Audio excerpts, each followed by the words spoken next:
Pemirsa, Polres Buleleng akan membentuk tim cyber kecil untuk memerangi judi online. Tim ini akan mengawasi semua anggota Polres Buleleng hingga Polsek jajaran.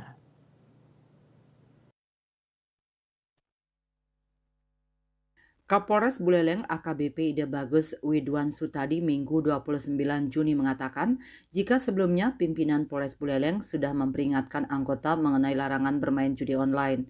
Namun untuk memastikan personel benar-benar tidak bermain judi online, pihaknya akan melakukan pengawasan secara berkala.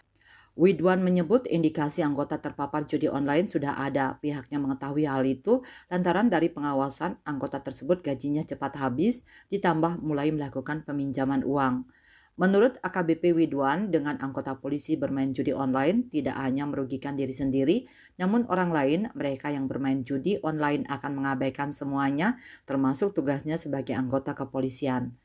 Dia memastikan pengawasan terhadap anggota akan dilakukan secara berjenjang. Pengawasan itu akan melibatkan Kasat dan Kapolsek. Selain mengawasi anggota polisi, kepolisian juga mengawasi akun media sosial influencer yang mempromosikan judi online. Jika influencer tersebut ikut merasakan uang dari judi online, juga terlibat aktif dalam promosi, mereka bisa saja terkena hukuman. Komang Yuda melaporkan.